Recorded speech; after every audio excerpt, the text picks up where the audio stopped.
ചിന്തിക്കുന്നത്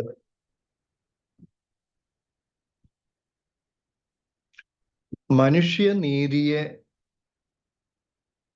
അതിലംഘിക്കുന്ന ദൈവനീതിയെക്കുറിച്ചാണ്. അതൊന്ന് ചുരുക്കമായിട്ട് വചനത്തിന്റെ വെളിച്ചത്തിലെ അല്പനേരം ഒന്ന് ധ്യാനിക്കുന്നു അത്രമാത്രം. ദൈവനീതിയും മനുഷ്യനീതിയും അതിനൊക്കെ പറയാനാണെങ്കിൽ ഒത്തിരി സമയം വേണം. നമ്മൾ ചെറിയ ഒന്ന് രണ്ട് കാര്യങ്ങൾ മാത്രം വചനത്തിന്റെ വെളിച്ചത്തില്. മനുഷ്യനീതി, ദൈവനീതി. മനുഷ്യനീതി എന്ന് പറഞ്ഞാൽ നമുക്കറിയാം, ജോലിയുമായിട്ട് വരുമ്പോൾ ചെയ്യുന്ന ജോലിക്ക് കൂലി, അല്ലേ? നമ്മൾ എന്ത് ജോലി ചെയ്യുന്നു അതിനുള്ള കൂലി. കൂടുതൽ ചെയ്താല് കൂടുതൽ കൂലി. അപ്പൊ അതൊരു മാനുഷികമായ രീതിയാണ്, മനുഷ്യനീതിയാണ്, ചെയ്യുന്നതിനനുസരിച്ചുള്ള കൂലി. പക്ഷേ ദൈവത്തിന്റെ നീതി ഇതല്ല.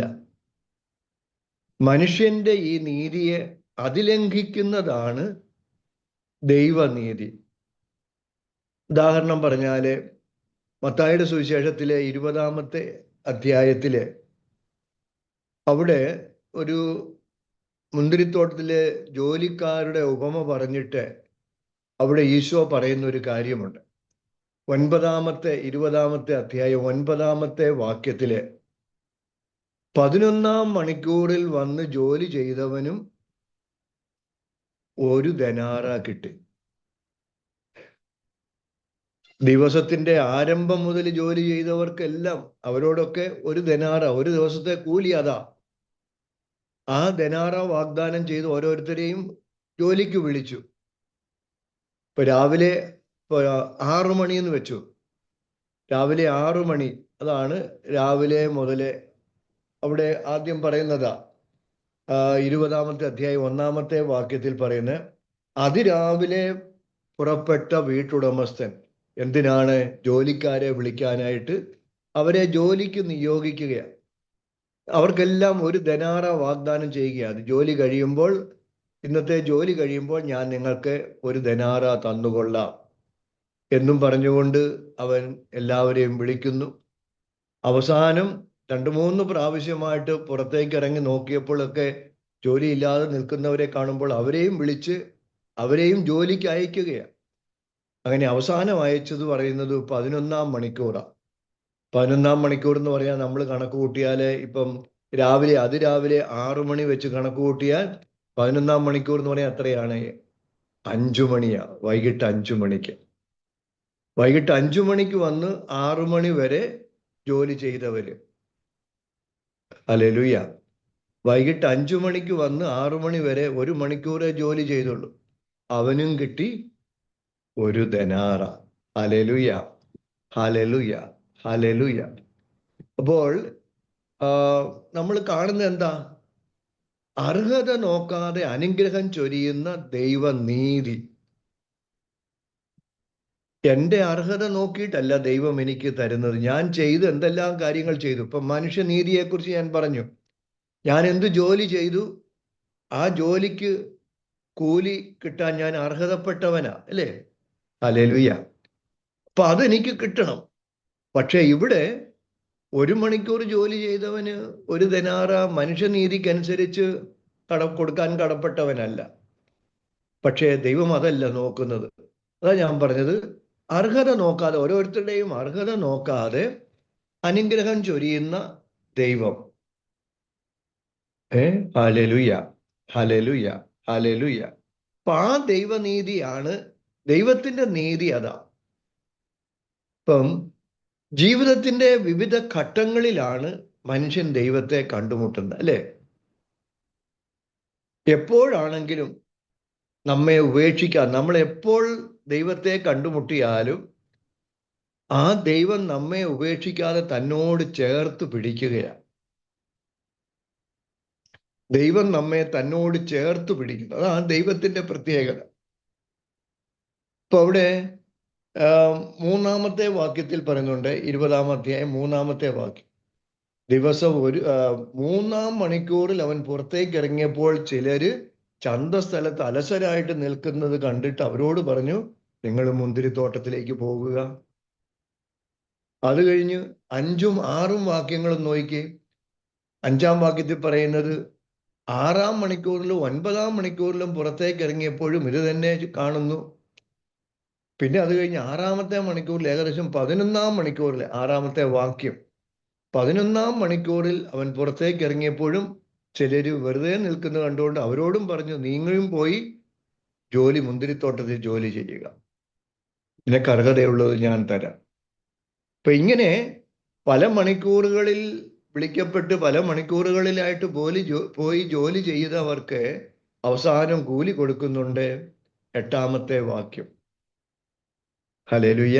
എന്താണ് കൂലി? എത്രയാ? ഒരേ കൂലിയ. അല്ലാതെ ആദ്യം വന്നവന് കൂടുതൽ, അത് കഴിഞ്ഞ് വന്നവന് അല്പം കൂടെ കുറവ്, പിന്നെ വന്നവന് തീരെ കുറവ്, അവസാനം 11-ാം മണിക്കൂർ. കാരണം അവൻ 1 മണിക്കൂറേ ജോലി ചെയ്തുള്ളൂ, അവൻ എന്നാ കൂലി കിട്ടാനാ? ഇതാണ് നമ്മുടെ ചിന്താഗതി. നമ്മുടെ ചിന്താഗതി അതാ. ഇപ്പോൾ 3, 6, 6, 9, പിന്നെ 11, ഇങ്ങനെ വ്യത്യസ്ത സമയങ്ങളിൽ വിളിക്കപ്പെട്ടവര്.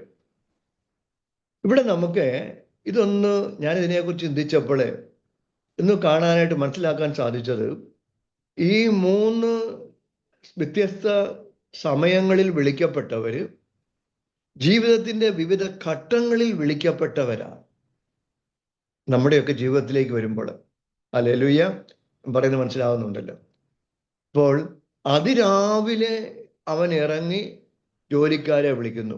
ഈ അതിരാവിലെ കാണുന്ന ഒരു സമൂഹം, അപ്പൊ ഇതാരാ? ഈ അതിരാവിലെ തന്നെ കർത്താവിന്റെ വേലയ്ക്കായിട്ട് ഇറങ്ങുന്നവര്? കുഞ്ഞുനാളിലെ പോലെ തന്നെ, അല്ലേ?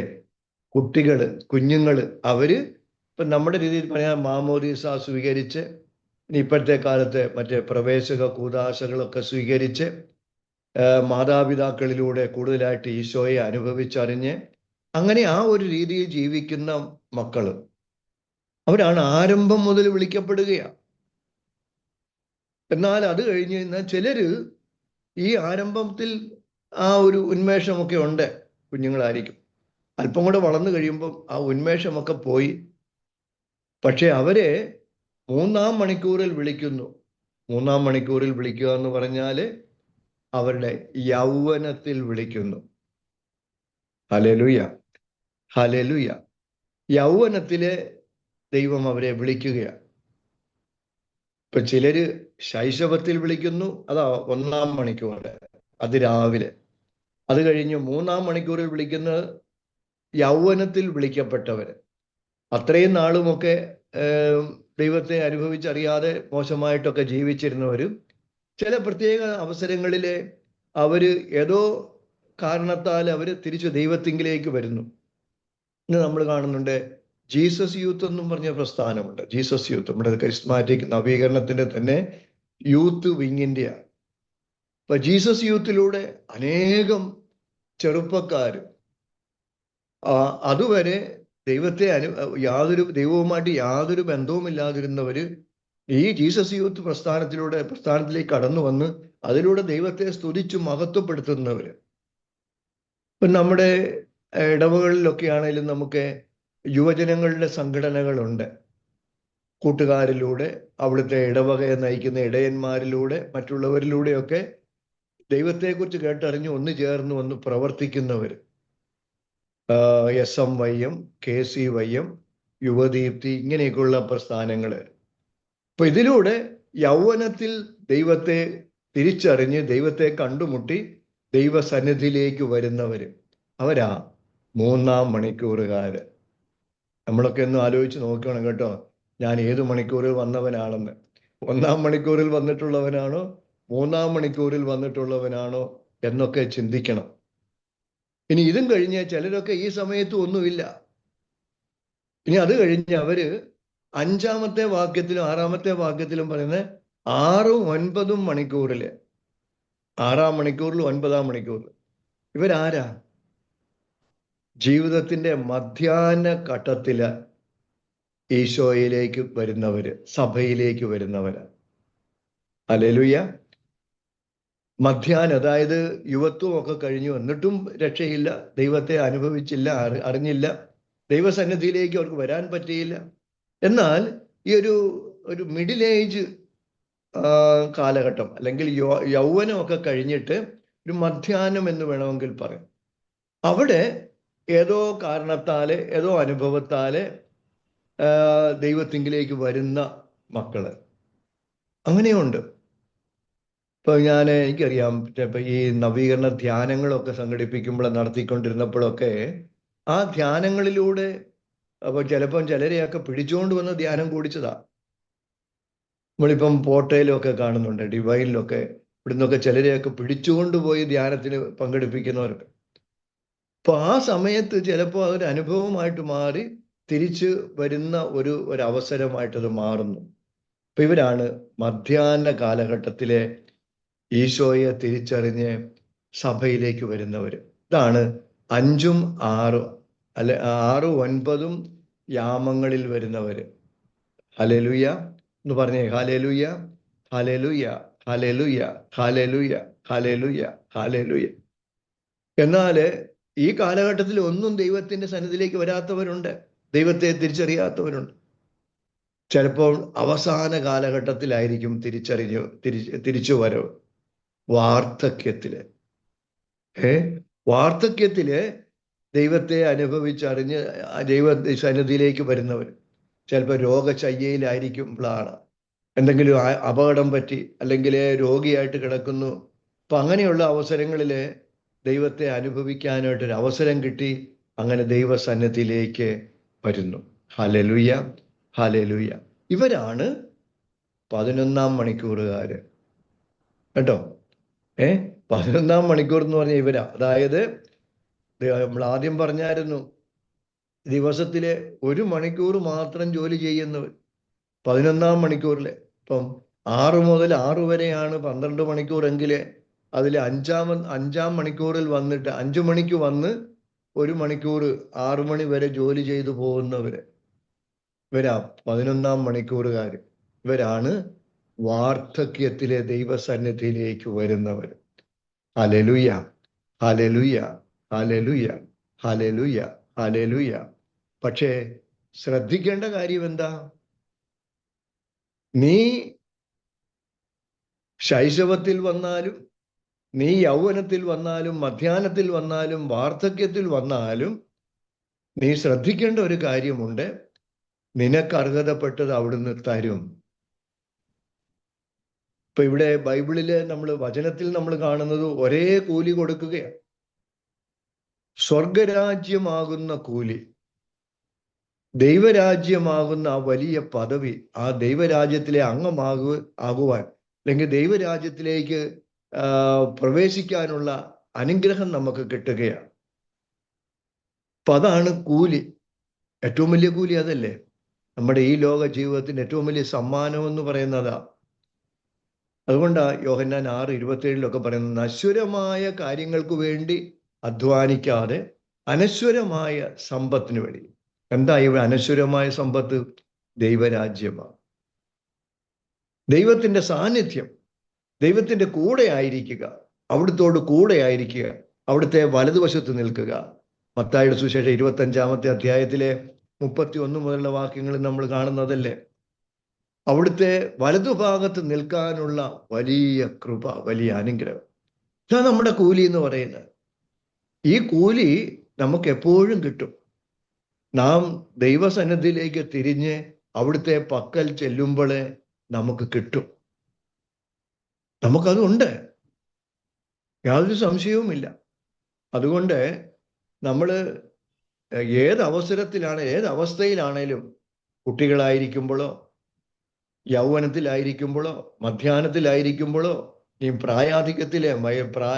വാർദ്ധക്യത്തിലായിരിക്കുമ്പോഴും ഒക്കെ ദൈവത്തെ അനുഭവിച്ചറിയാൻ കിട്ടുന്ന അവസരം നമ്മൾ അതിലേക്ക് പരിപൂർണമായിട്ടും നമ്മൾ വിട്ടുകൊടുക്കണം.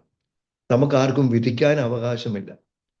അവൻ അവസാനം വന്നതാ, അല്ലെങ്കിൽ കിടക്കയിൽ വെച്ചാ ദൈവത്തെ ഒന്ന് കുമ്പസാരിച്ച് കുർബാന സ്വീകരിച്ചത്, അതുകൊണ്ട് അവന്റെ കാര്യം പോക്ക, അവന്റെ കാര്യം സംശയമാണ് എന്നൊക്കെ നമ്മൾ വിധി എഴുതാറുണ്ട്, ഇല്ലേ? ഒന്ന് ആലോചിച്ചു നോക്കിയേ. നമ്മൾ ഇങ്ങനെയൊക്കെ വിധി എഴുതാറുണ്ട്. അവന്റെ കാര്യം പോക്ക, അല്ലെങ്കിൽ അവനെ 10-60 വയസ്സ് വരെയൊക്കെ മറ്റു കാര്യങ്ങളിലൊക്കെ വ്യാപരിച്ച് അവസാനം തേണ്ട വന്നിരിക്കുക. നമ്മളിങ്ങനെയൊക്കെ കുറ്റപ്പെടുത്താറുണ്ട്. ഇത്രയും കാലമൊക്കെ ഇങ്ങനെ സുഖിച്ച് മദ്യപിച്ചും സുഖമായിട്ടും മറ്റു ആർഭാടത്തിലും ഒക്കെ കഴിഞ്ഞിട്ട് ഇപ്പം ദേ തിരിച്ചു വന്നിരിക്കുക. അവന് കിട്ടുമോ? ആർക്കറിയാം? ആർക്കറിയാം? ആർക്കറിയാവുന്നത്? തമ്പുരാന്. ഹല്ലേലൂയ. ആർക്കറിയാവെന്ന് ചോദിച്ചാൽ ഉത്തരം അതേ ഉള്ളൂ, തമ്പുരാൻ അറിയാം. എല്ലാവർക്കും ഒരേ കൂലി കൊടുക്കുന്ന, സ്വർഗരാജ്യമാകുന്ന, ദൈവരാജ്യമാകുന്ന ആ സമ്മാനം കൊടുക്കുന്ന തമ്പുരാൻ കർത്താവ്. അതവിടെ പറഞ്ഞു തരുന്നത്. അപ്പൊ അതുകൊണ്ട് നമുക്ക് ആ വിളി നമ്മൾ മനസ്സിലാക്കുമ്പോൾ ആ വിളിക്ക് പരിപൂർണമായിട്ട് ഉത്തരം കൊടുത്തുകൊണ്ട് അവിടുത്തെ സന്നിധിയിലേക്ക് വരണം. നമ്മളെ പൗലോസ്ലീഹായെ കാണുന്നുണ്ട്. പൗലോസ്ലീഹ എപ്പോഴാ ഈശോയുടെ അനുയായിയായിട്ട് മാറുന്നത്? പറയുന്നതും 30-ാമത്തെ വയസ്സിൽ എന്നാ പറയാം, യൗവനത്തില്, അല്ലേ? യൗവനത്തിലാ പൗലോസ്ലീഹ ഈശോയുടെ അനുയായിയായിട്ട് മാറുന്നു.